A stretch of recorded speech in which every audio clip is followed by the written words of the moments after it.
sitting there, and all of a sudden, bang, while you're going. We went over to the island and was there for a few hours. And that's when I got that Jap rifle. So this was after the Battle of Okinawa. Yeah. How soon after? Oh, right after. We just secured the island, and they were landing planes on it then. And I don't know why we went over there, because we wasn't there that long, a couple hours or so. Was there a lot of smoke in the sky and still stuff burning? Yeah. Yeah, bodies laying all over it, Jap bodies. Yeah. Wasn't a very pretty sight. But I got that Jap rifle.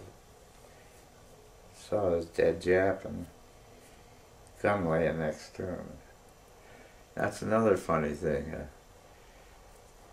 I kept that rifle on the ship for about a year.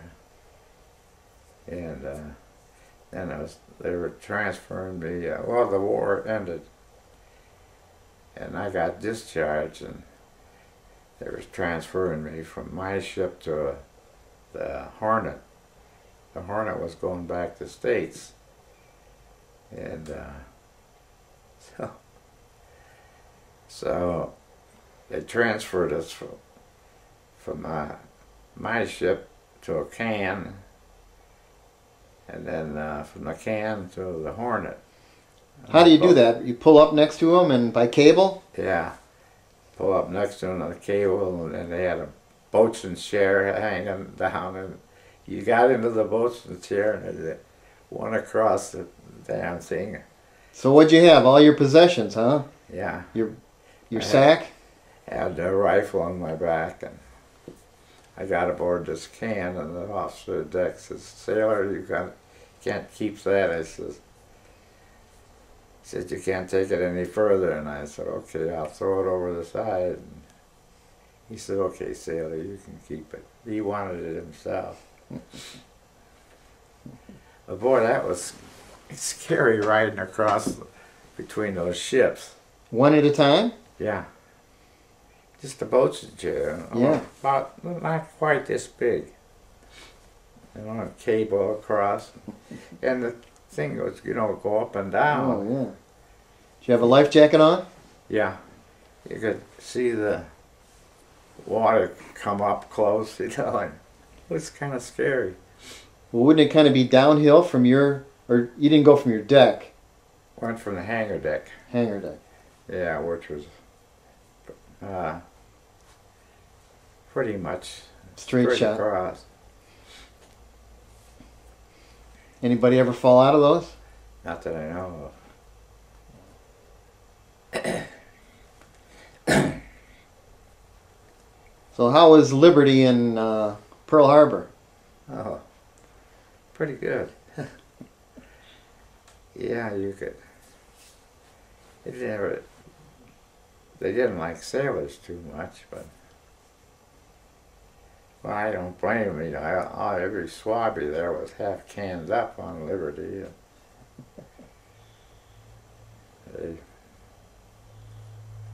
Cat eyes lines, like a big chow line. Women coming out with just a towel over the front, and they'd say, "Next." In one door and out the back door. How much? $5. I never went, but... Yeah, sure. No, I didn't, really. I was scared to... Well, before we went on Liberty in Panama, they showed us pictures, movies, and what the heck is his name? An actor. Bentley, Robert Bentley. He was sort of a comedian. And the name of the movie that they showed us was She Looked Clean, they called it. She Looked Clean. And it showed, guys that had Gondary and little Swanson. Boy, it really scared the heck out of you. At least it did me.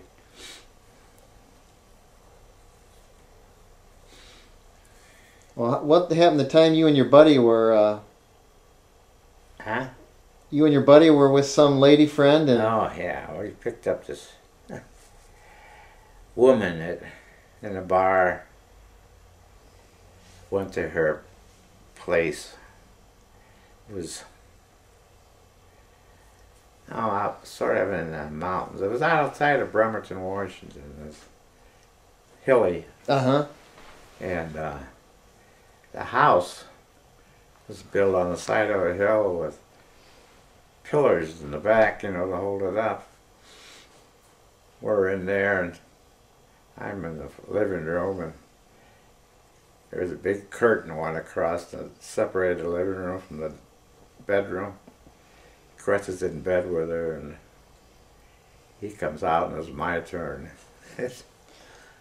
I'm in there, and I got my jumper off and my t-shirt.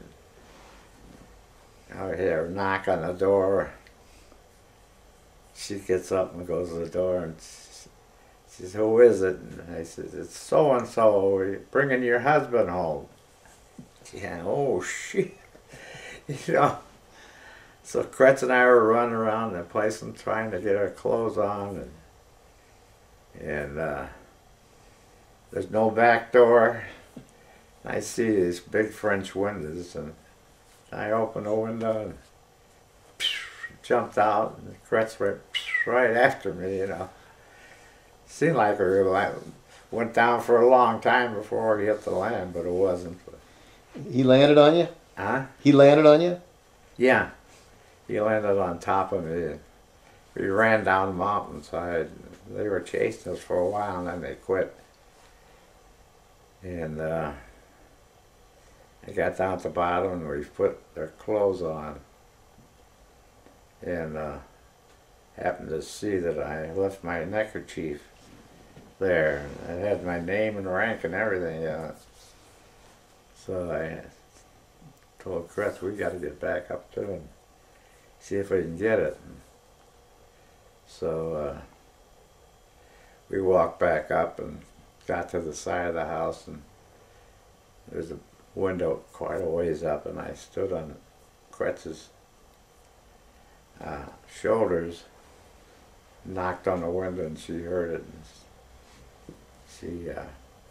I motioned for her to come to the door, and she came to the door, and her husband was swacked, they brought him home. He was in bed, and I told her I left my handkerchief there, my neckerchief, and she went and got it for me.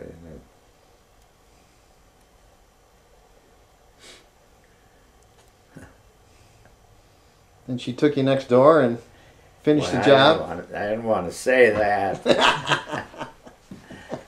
We went to that little shack like the war workers stayed in. And you said good night. Finished it off, huh? And you said good night. Yeah. So who was Rosebud? Rosebud. Yeah, wasn't there didn't you have a girlfriend named Rosebud or something? Yeah, a girl in Toledo here. Well, that wasn't during the war, or? No, that was that. Wait. Yeah, that was during the war, yeah. I was a senior in high school. Mm. She went to Wait.